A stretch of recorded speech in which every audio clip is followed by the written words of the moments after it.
On today's show, the Atlanta Hawks pick up a third straight victory for the first time in more than 2 months, and it was a wild one down in Miami, including a late game-winning jumper from Dejounte Murray for the second straight game. We'll get into all of what transpired in a win for the Hawks, and we'll get into all of that right now. You are Locked On Hawks, your daily Atlanta Hawks podcast, part of the Locked On Podcast Network. Your team every day.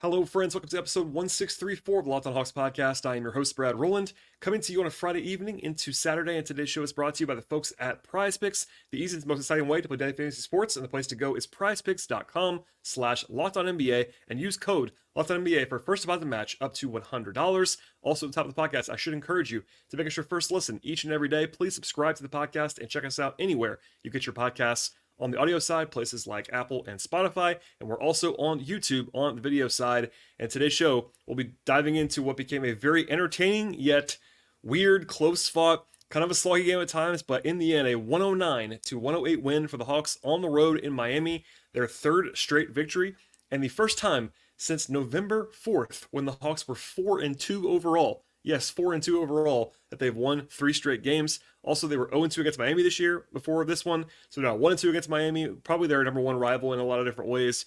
This is, of course, also the midway point of the season. This was game 41 of 82. The Hawks are now an unimpressive, but still better than it was, 18-23 on the year. And I said it was close before. It really was very close along the way. No team led by more than 10 points in this one. There were 9 lead changes in the fourth quarter alone. This game was essentially back and forth all the way to the end. In fact, the Hawks were down by 4 points with about 30 seconds to go in this one. On the road in Miami without Trae Young, by the way, which we should at least mention at the top of the podcast. But they overcame that, came back, and then Dejounte Murray for the second straight game in about 48 hours or so, hitting a pull-up jump shot. This was not quite a buzzer beater, but certainly close to it. A game winner with about 2 seconds to go. And then, fortunately, Miami didn't even get a shot up on the other end of the floor. So it was a fun game for sure. Celebrations and all that fun stuff. The vibes are better now with the Hawks.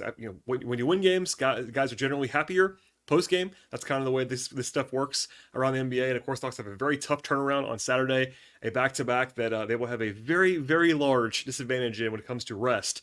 But they got this win, and it was a lot of fun to consume and dive into, even if it was certainly one that was not going to be lowering your heart rate if you are invested in the basketball side. So, as we always do on the podcast, if you're a new listener, what we do here is kind of go broad first, some broad takeaways from this game, my overall analysis, and we'll dive in the middle of the podcast to kind of how this game unfolded, play-by-play wise, my observations throughout the game, crunch time, etc. And at the end of the show, what we do is talk about all the players who actually participated in this game, how they all fared, some more key notes, etc. And at the very, very end of the show, a brief look ahead at what's to come tomorrow against the Cavs at home. But, again, broadly speaking, no Trae Young in this game makes life hard for the Hawks. I know there's, in some corners of the internet, a movement to say the Hawks are better without Trae. That's just absolutely silly and not even worth discussing, to be honest with you.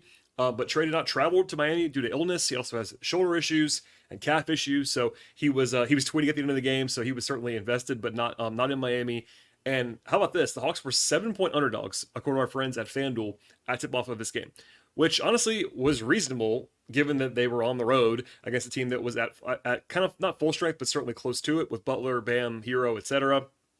But the Hawks have only been bigger underdogs than this once all year long. This was tied for their second biggest point spread underdog of the year. And the other time they actually were bigger than this was they were plus 8.5 in Philadelphia in a game that Trae did not play in, and that became a double-digit loss. So this is one where they were uphill for sure in this one. We'll get back to that sort of the end of the game heroics later on in the podcast, but again, in zooming out, I would actually argue this was a defense-first win in some ways for the Hawks. They had a 112 or so defensive rating in this game, which is not fantastic or elite, but it is very solid in a vacuum. And you throw in the fact that the Hawks are, let's just say, not very good defensively, broadly speaking. A nice performance there.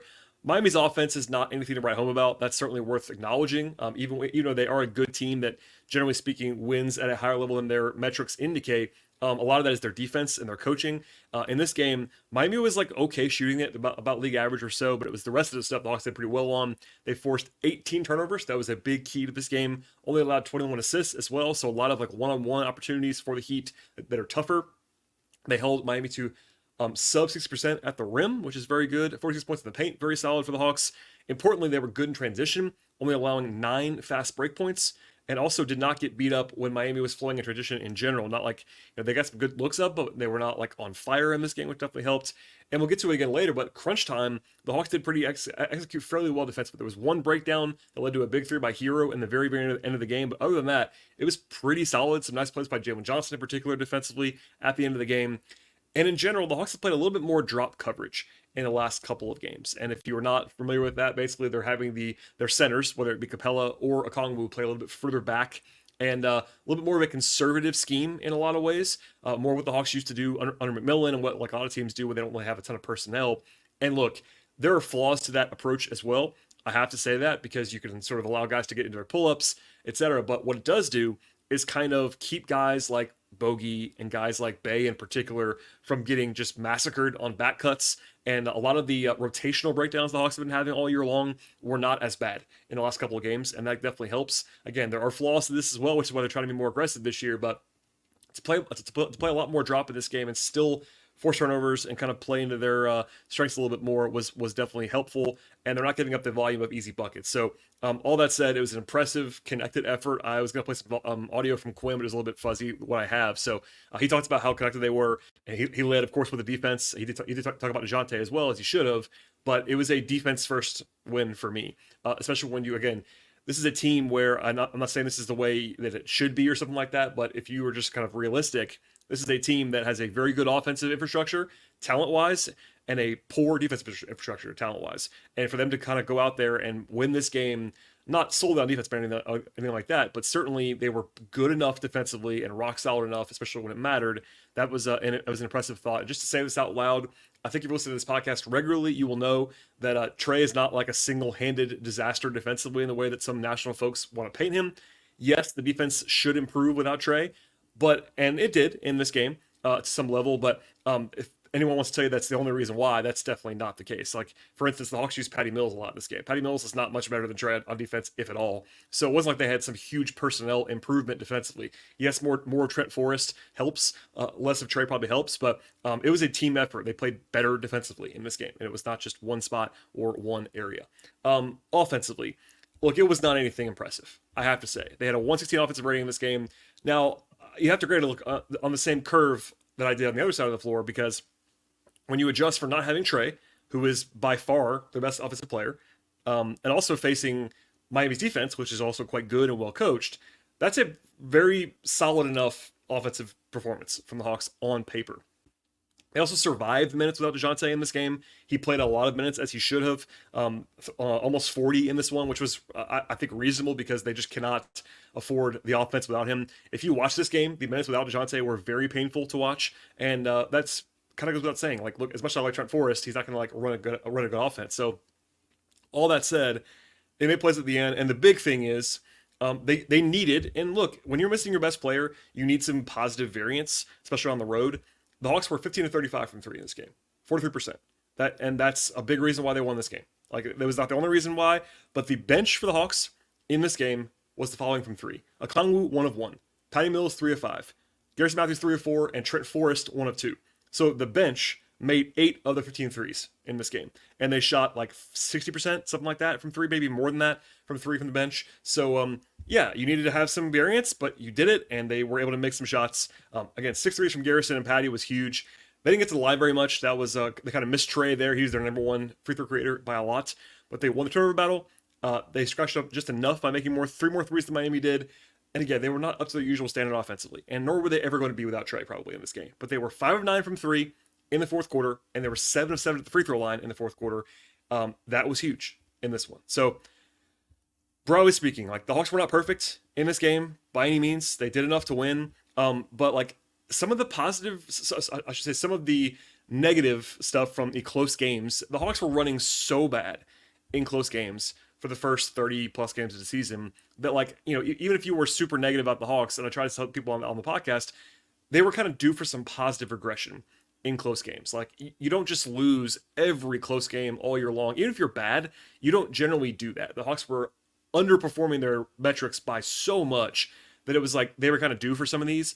And yeah, the two big shots by Dejounte kind of won these at the end, but they were kind of just, due for some positivity, I would say, in these close games. But look, a very, very impressive win. I will just say that again. To go down there as a 7-point underdog without Trae, on Udonis Haslam, jersey retirement night, lots of pomp and circumstances in Miami. The Hawks were down in this game multiple times second half. They were down four with less than a minute to go. To steal this one was massive. And I'll just leave it there for now. You never want to overstate it either. I am big on not overstating in the negative when they lose a game. I'm not going to do that on a win either. Like, it's still one of 82. Like, this is a good win, and they have not had a ton of good wins this year. A lot of their wins have been against bad teams, which is good. You want to beat the bad teams, but they beat a pretty good team. They beat them on the road, and they beat them in a very close game without Trae, and that's a very, very strong result here in mid-January. And again, 18-23, nothing to write home about, but they've been actually very solid on the road. 10-12 on the road is all you could really ask for. It's just the problem that's been they've been not that great at home. But anyway, I will digress. Stop talking about that stuff for now, and we'll get into kind of how this game unfolded in a second. But first, a word from our sponsors on the show today. Today's show is brought to you by eBay Motors, and our partners eBay Motors are teaming up with longtime fantasy basketball host Josh Lloyd to bring you some of the best fantasy basketball picks each week, all season long. Whether you're preparing for a daily draft or scouting the waiver wire in your season-long league, every single week we're actually going to have some players that are guaranteed to fit on your roster and your fantasy basketball lineups. And let's see who Josh has picked out for us now on this week's edition of eBay's Guaranteed Fit Fantasy Picks of the Week. And as always, he has a full list of guys to highlight. We're going to focus, though, on Marvin Bagley, former top draft pick, who has now changed teams recently. He's now a member of the Wizards, and after being moved from Detroit. And Josh points out that Daniel Gafford, who's been starting for the Wizards this year at center, is a good player, has been in the concussion protocol recently. And in Bagley's first game with the Wizards, he had 20 points, 11 rebounds, 3 blocks, and 2 steals. Now, that will not be his usual production, I have to say, but he is shooting almost 60% from the field this year, dating back to Detroit. And honestly, he had some pretty solid fantasy stats on a per-game basis in Detroit, at least on a per-minute basis. Not the sexiest addition in the world, a well-known player, but not someone who's been playing great in the NBA. But Bagley is in line to play some real minutes the rest of the year on a very, very openly rebuilding team in Washington. And he's being undervalued, according to Josh, right now in fantasy basketball circles. So keep an eye on that. And Josh Lloyd, again, from Longtime Fantasy Basketball, is going to be helping you win your fantasy championships this year. eBay Motors knows a lot about championship teams, and they know that each player is about being a perfect fit with your roster. It's the same exact thing for your vehicle. I'm on the road a ton for different job things, including Hawks games and going to Hawks stuff all over the place. And there have been times in the past I've needed upgrades for my car, or even just to fix a part or two to keep things running and on schedule. eBay Motors is the best possible place to do all of that. They have over 122 million parts for your number one ride. You can make sure that your car or truck stays running smoothly. They have LED lights, they have brake kits, they have roof racks, bumpers. Whatever your vehicle happens to need, eBay Motors will have it for you. And with eBay Guaranteed Fit, it's guaranteed to fit your ride the first time, every time, or your money back. Plus, these prices, you are burning rubber and not burning cash, which is always crucial. Keep your ride or die alive at ebaymotors.com. That is ebaymotors.com. One more time, that's ebaymotors.com. eBay Guaranteed Fit is available to U.S. customers. Eligible items only. Exclusions apply. All right, and to the way this game unfolded, and Bogey started in place of Trae in this game. He's actually started 3 games this year, and ironically, or not so ironically, I suppose, Bogey started the 3 games that Trae didn't play. So they kind of wanted to hold Bogey back when they had Trae and Dejounte, and when they don't, they start Bogey. That makes a lot of sense to me anyway. They went up 6 early in the game. They actually kind of bludgeoned Miami a little bit on the glass early in this game.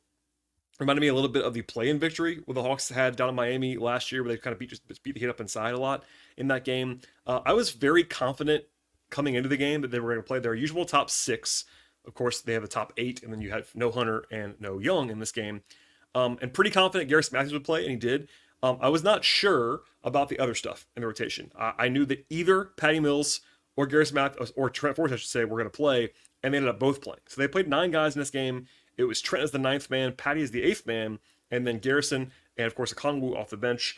It was actually Trent as the backup point guard. He only played when Dejounte was off the floor, I think, in this game, or at least maybe a minute or so, but nothing else beyond that. He was basically just the backup point guard, whereas Patty played alongside one of the guards all the way along, which, it is what it is. Trent actually played pretty well in the first quarter, not so well after that, I didn't think. Jase Medical drew a charge that was kind of meant to play for him. Patty shot the ball well in this game, which we'll come back to in this one. I don't think he was great defensively, but he gave them some big shots along the way that were very helpful. Yeah, it's kind of ironic. The only guys that had negative plus minuses on the bench were Trent and Patty, which kind of makes sense. They're out there without Dejounte a lot, but it is what it is. They were up 8 at the end of the first quarter. The Hawks were not like in control, but they played good defense. In fact, Capella had actually a season high in rebounds in the first quarter. He had 8. in about 7 minutes. And the Hawks also shot 5 of 11 from three. But of course, they had a kind of timely, ugly stretch in the second quarter, a 10-2 run. The Hawks had 2 points in about 5 minutes early in the second quarter. A lot of that without Dejounte, as you might expect. They were actually not scoring, and then even when he came back in, they really couldn't score for a while. They had some issues defensively with Duncan Robinson, who had a hot game in December against the Hawks, and he did cool off a little bit as the game went along, but he had 10 points in a hurry against the Hawks. Both offenses actually got hot late in the first half. Dejounte had a big 4-point play in the right corner against the Heat. And it was a close game going into halftime because the Hawks offense was doing enough. Murray 15 in the first half. I had to do this now, and forgive this small rant, but I thought it was preposterous, honestly, how Miami handled the Udonis Haslem retirement of his jersey. Now, I'm not saying anything about retiring jerseys. That's a separate conversation. Udonis is actually like a legitimate local legend in Miami, so put that aside. I'm not criticizing him at all. It's about the Heat having this game tip off at 8:10 Eastern time. Now, that's not crazy late. I understand that around the league, but if you're going to have the late start, you could easily do the retirement before the game. Especially, again, this game is about 8:10 Eastern time, which is not the usual on the East Coast. Then, halftime was, by my count, between 35 and 36 minutes long. Usually, halftime is like 14 minutes long. So, 2.5 times as long as usual. So, not only do you start the game 30, 40 minutes later than usual without doing the retirement, you do that retirement at halftime, and the game ends well after 11 p.m. The Hawks play tomorrow back in Atlanta. So, honestly, an awful situation no matter what. Even if the Hawks weren't playing tomorrow, just like, you don't want to have players sitting around. I don't know if they're not sitting around, actually sitting around, but that's an incredibly long layoff for basketball players who are not doing anything in a locker room. Anyway, and I'm not even saying that was an advantage thing. I don't worry about, like, I'm not talking about, like, screwing the Hawks. It's more about the fact that it was just not the way it should have been handled. I don't understand why they did that. Anyway, there was a nice run by Miami to open the half. I would have said this either way. I don't care about the results there, but it did go in Miami's favor coming out of halftime, an 11-2 run. The Hawks, by the way, as a reminder, came into this game with a negative 12.6 net rating in the third quarter. For reference, that is only better than 3 teams in the league in the third quarter, and they are Charlotte, San Antonio, and Washington. 3 of the, as John Hollinger has called them, forlorn 5. There are 5 horrible teams in the league this year. That's 3 of them. The Hawks have actually been worse in the third quarter than Portland and Detroit, who are also the other teams in that forlorn 5. So you can't just blame the halftime. The Hawks have just been awful in the third quarter. Now, they did bounce back from that. They actually won the last 9 minutes of the third quarter, but it was the kind of damage was done. Capella actually woke them up a little bit with a three-point play in the middle of the quarter. They stopped the bleeds a little bit after that. It was actually gross basketball on both ends of the floor, both sides of the floor, both teams in the third quarter for a long time. 2 points combined in more than 4 minutes for the Hawks and the Heat in the third quarter. Bogey got cracked by a illegal screen by Bam Adebayo, went down hard. It actually seemed to wake Bogey up a little bit. He was actually rough before that. I'm not saying it was like a directly result of that, but he played better after that, actually. But no one came to his defense, which kind of annoyed me. I would like to see somebody get into Bam's face there after a very bad illegal screen. And also, nobody called it out. I think it was a Kongwu that kind of missed that call out behind him. But Garrison hit a late 3, and actually the Hawks held the Heat scoreless for about 4.5 minutes at the end of the third quarter. So there's that. Murray played the whole third though. So they were gonna have to play without him for a while in the fourth. That was a little bit scary, but they actually managed to win those minutes by 2 points. That was a huge kind of sneaky thing there. Couldn't won a challenge, I should say, with Bogey asking for that early in the fourth quarter. The Hawks hit threes from Bogey and Patty early in the fourth quarter to kind of take the lead back a little bit. Miami though just kept struggling to score. I mean, that was honestly one of the reasons why the Hawks were able to have their defensive numbers that they had. The Heat ended up scoring, I believe it was 2 points in about 8 minutes, late third and early fourth. Very helpful. It was essentially super tight from that point forward. The Hawks were, up by, they allowed a 4-point play to go down by 5 mid-quarter. But the Hawks scored 6 points in a row on a 3-point play by Bay, and a triple by Bogey. They were up 2 or 3 minutes to go, and we'll kind of go from there now after a timeout. So they're up 2, and then Jimmy Butler gets called for an offensive foul. So you're in a good spot there. Vegas is the line, taking advantage of Tyler Hero's ineffectiveness defensively, and the Hawks are up by 4 in the last 2.5 minutes or so. But then things flipped entirely. Butler got a dunk. Bay missed a pretty bad shot, like a forced mid-ranger that he didn't need to take at all. He had been pretty good at being aggressive, but he kind of pulled up for a pretty bad shot. I did not love that one. Then Butler got right to the rim around Bay for 3-point play. So it was a bad stretch by Sadiq in a lot of ways to go from basically being up 4-5 to being down 1 in less than a minute. Then Murray took a very bad shot after that, after dribbling around for way too long. Defensively, the Hawks got a stop, but Capella actually walled off on Butler in a really good way. But then Capella got the rebound, passed it to Bogey, it hit Bogey in the hands and went out of bounds. So it wasn't the greatest pass in the world, but it was Bogey's fault probably in my mind. Anyway, a miscommunication, bad execution, and one of those plays that like usually sinks you. But this one, it didn't. So the Hawks went down by 3 actually once Bam scored, and the Capella got fouled, which is honestly, even as a Capella advocate, not where you want to be, down 3 with Clint at the line, but I will circle this. He made both free throws, and that ended up being very big in the last minute and a half or so, especially because on the next possession, Hero hit a 3 to go up by 4. So not an easy shot. I thought Murray kind of overhelped a little bit at the end of that play, but it was a 27-footer over a pretty decent contest. He just made the shot, and that was a tough shot. And suddenly, as I mentioned before, the Hawks are down by 4 points with 35 seconds left. And at that point, out of a timeout, you have to score or the game ends, basically. And fortunately for the Hawks, Richardson fouls Bogey in a weird way in the corner. Like, I don't know why he did that, but he did.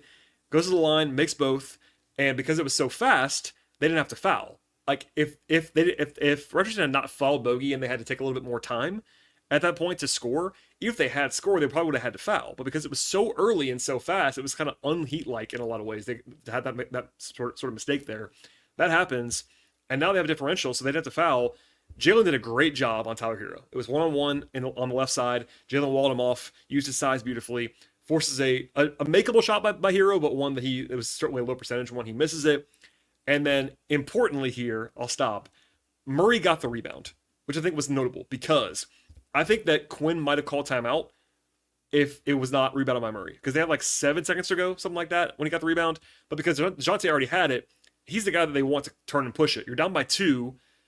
I don't mind that at all. Now, there's an argument there for like, do you go to the rim or do you take a 3 to try to walk it off? Also, you're on the road. You play tomorrow. I am all about taking a 3 for the win there. I think that makes a lot of sense. You know, it's not a super high percentage shot, but certainly you want to take a 3 if you can. Murray gets to it. It's a shot that almost exactly like on Wednesday. It was not an easy shot, but it's one that Dejounte practices and takes a lot, and he's really good at shooting off the dribble, and he did it. So he gets to the spot, pulls up, hits the 3. It wasn't a buzzer beater, so the game wasn't over. Timeout by the Heat, and honestly, Caleb Martin had what I thought was going to be a good, decent look for the win, but for some reason he pump faked.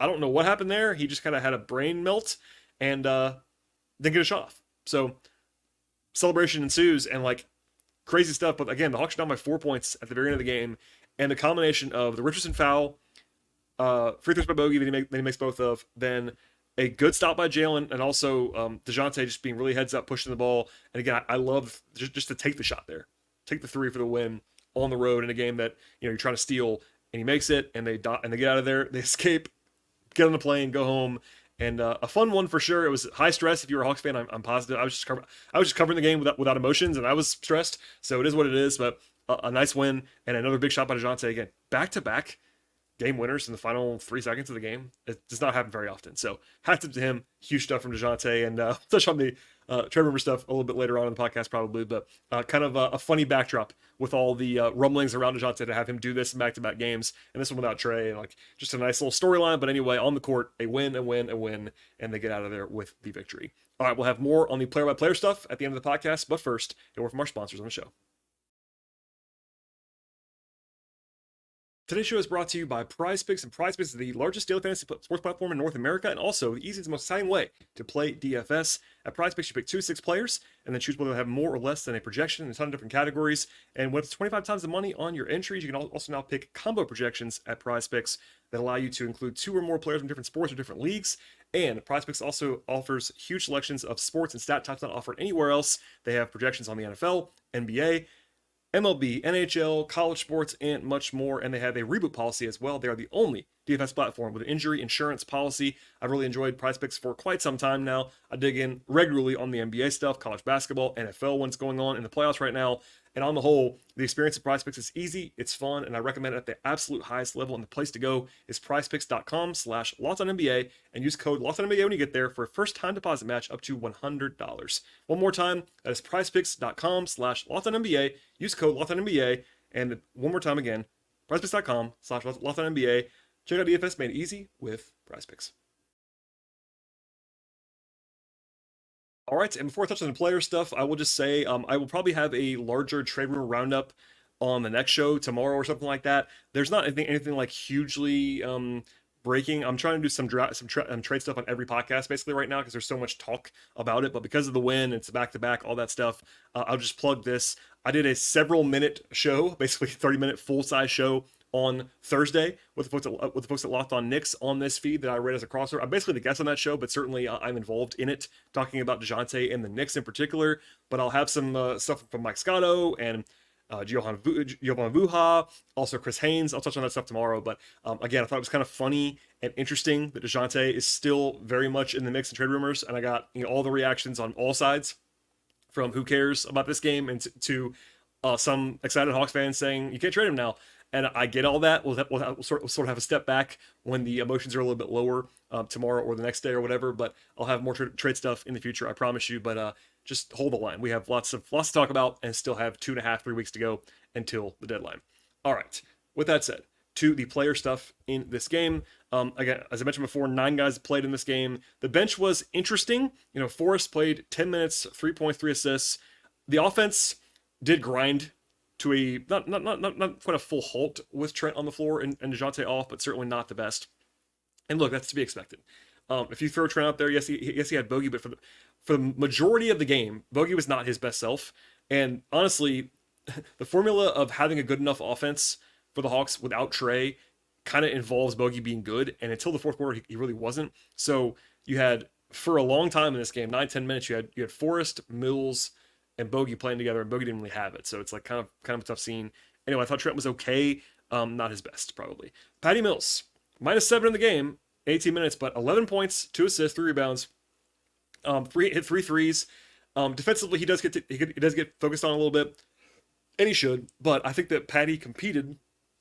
There's one play where I thought he should have taken charge, and he actually tried to, just didn't get quite out there far enough to sell it. But I thought he gave them reasonable minutes. He is limited for sure. But as a reminder, Patty Mills can really shoot the ball. I mean, gets lost sometimes. We'll talk about Garrison in a second too. He's also a really good shooter. The Hawks have 2 guys in Mills and Matthews who are actually like proven good NBA 3-point shooters. Like, no debate about that whatsoever. So that was helpful in this game, again, because they combined to go 6 of 9 from 3.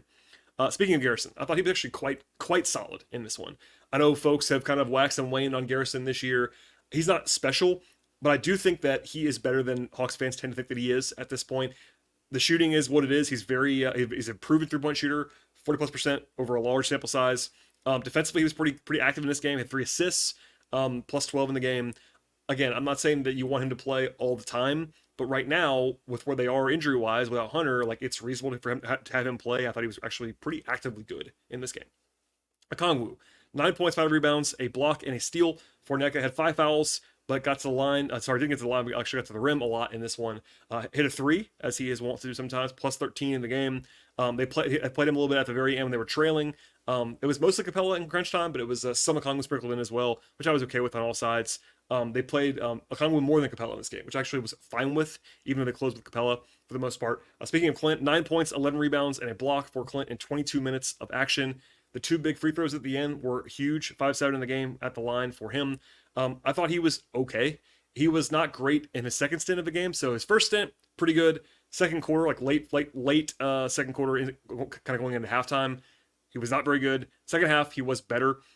Still some activity issues sometimes with Clint right now, but when he's in drop, he is effective around the rim, and I thought he was all right in this one.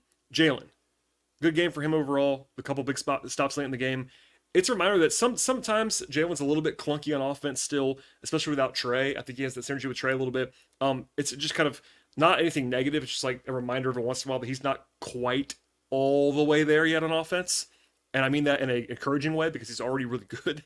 But It's just he doesn't have a ton of reps doing some of the stuff that he sometimes needs to do as a number 2 option.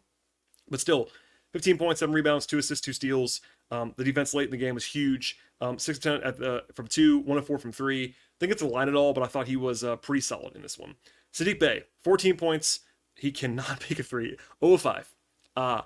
Every podcast is the same thing right now. Saddiq just can't make a 3 and keep firing. You know, Quinn said that before, what he's been asked in the last couple of weeks. There's not really a solution. He's just got to keep shooting. Bey's a better shooter than this. Defensively, he is kind of shaky, but I will say he had a couple of nice finishes around the rim in this one that were actually kind of important.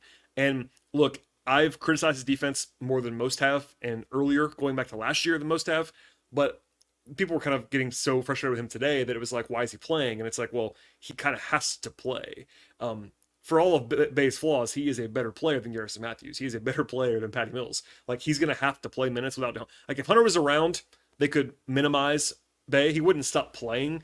But right now, he has to play big minutes. So you're just hoping that shots go in. Eventually they will. And I thought he was kind of better than the numbers indicated, shooting-wise, but still, defensively, it's a little bit tough. And the combination of him not making threes and defense is really unsightly, but it worked out enough in this game. Bogey... Big fourth quarter. He was rough before that. 17 points for Bogey on 16 shot attempts, basically from sort of as far as shooting possessions are concerned.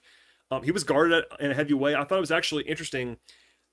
Miami kind of famously loads up on Trae when they play the Hawks, as they should, and it's worked.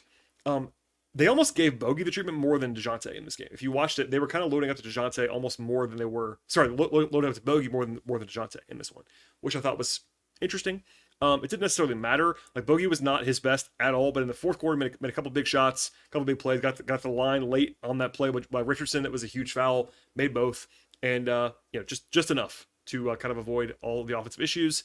And then Dejounte, obviously the big shot at the end, he got some praise from Quinn for his 48-minute play. Obviously, he only played 40 in this game. He was not efficient. He was actually 22 points on 22 shots, which is kind of, not great, but he was 6 of 15 on twos. He didn't really have it going to the rim a lot. He took a couple of forced shots, but I will be the first to say he's relied on so heavily without Trae that even when Trae is available, when Trae's on the bench, DeJounte's usage skyrockets, and it should. That's part of the appeal of having DeJounte on your team right now with Trae, is that you can give him the ball and have him run a lot of stuff.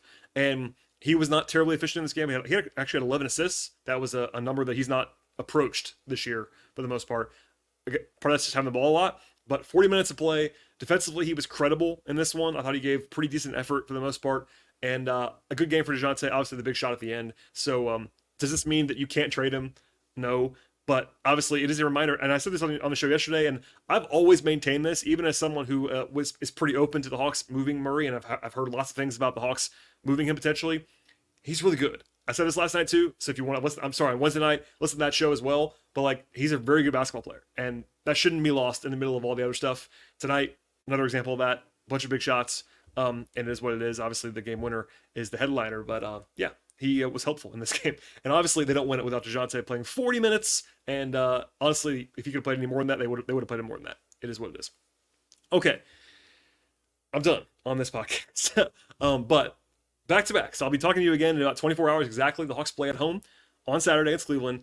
It is a massive disadvantage in terms of scheduling for the Hawks. So the Cavs have been off since Wednesday. So they were off Thursday and Friday. They were already in Atlanta as of Friday morning, Friday afternoon. In fact, the Hawks have played 5 games, and the Cavs have played 2 games in the last week, essentially. So that's tough. The game is in Atlanta, but the Hawks won't land and get home until probably 2 a.m., something like that. I don't know what time it's going to be. It'll be late. The only sort of evening point there is, again, it is at home. Trae might be back. That'd be helpful, and he'll be hopefully fresh. I know he's been sick, but it is what it is. We didn't play a game today. And the Cavs also have some injury issues. So the Cavs won't have Evan Mobley or Darius Garland. So 2 of their top 4 players are out. They've been hurt for a while. And also Karis LeVert is listed as doubtful. He's their 6th best player. So they might be without 3 of their top 6, 7 guys. That will level playing field a little bit.